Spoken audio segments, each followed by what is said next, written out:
March 6, 1855. The city of Maqui, Brazil, is silent.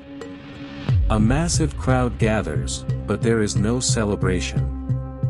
In the center of the square stands a wooden structure that represents the ultimate power of the empire, the gallows. The man walking toward his death is not a common thief. He is Manoel da Motta Coqueiro, a wealthy landowner, a man of status, and once a friend to the powerful. But today, the people call him the Beast of Macabu. They say he orchestrated the most brutal massacre the province had ever seen. As the noose is placed around his neck, Coqueiro doesn't beg for mercy. He looks at the crowd, his eyes burning with a terrifying calm, and he speaks a curse that would haunt the region for a century: "I die innocent. And because of this injustice, this land shall suffer for 100 years." His death would change Brazil forever. It was the last time the Brazilian Empire executed a free man. But was he a monster, or was he a victim of a conspiracy so deep it reached the emperor's throne? Today, to understand the crime, we have to look at the man. Motta Coqueiro was a powerhouse in the northern Fluminense region. He owned the Fazenda Banano. He was rich, but he was arrogant. In the 19th century Brazilian elite, if you weren't liked, you were a target that we go inside the crime within, the Beast of Macabu. The trouble started with a man named Francisco Benedito da Silva. Francisco was a colono, a tenant farmer working on Coqueiro's land. But this wasn't just a business dispute. Rumors began to swirl that Coqueiro was obsessed with Francisco's daughter, Julianinha. Some say she was pregnant with the landlord's child. Others say Coqueiro was humiliated when she rejected him. The tension reached a breaking point in 1852. Francisco and his family were found murdered. Not just killed, but butchered. 8 people in total.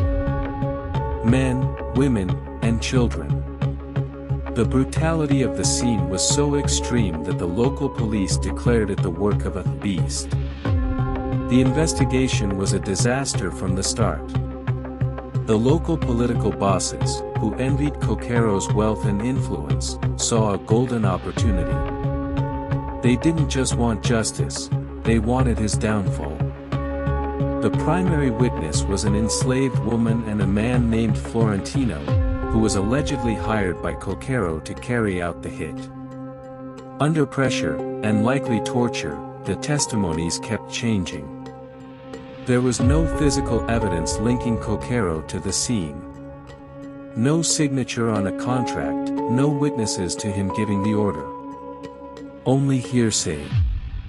Despite the weak evidence, the pressure from the press was relentless. They painted him as a devil.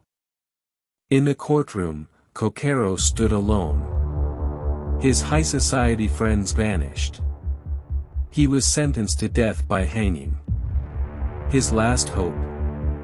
A man who lived in a palace hundreds of miles away, Emperor Pedro II.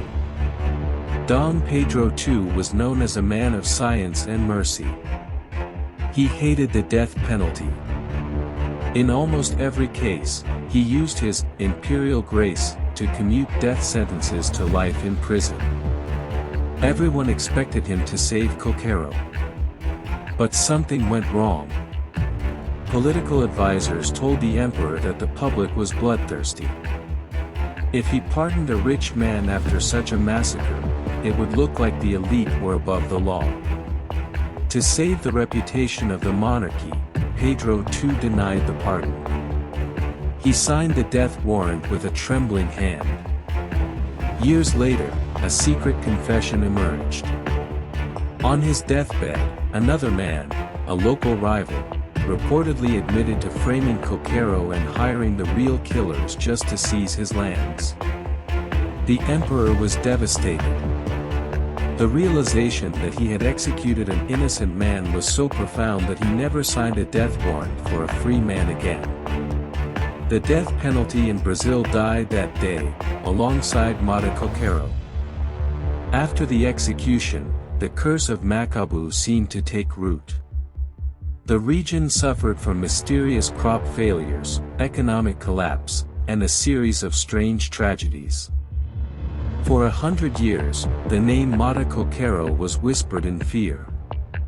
Was he a victim of the crime within the judicial system? Or was he truly a cold-blooded master of puppets? We may never know for sure.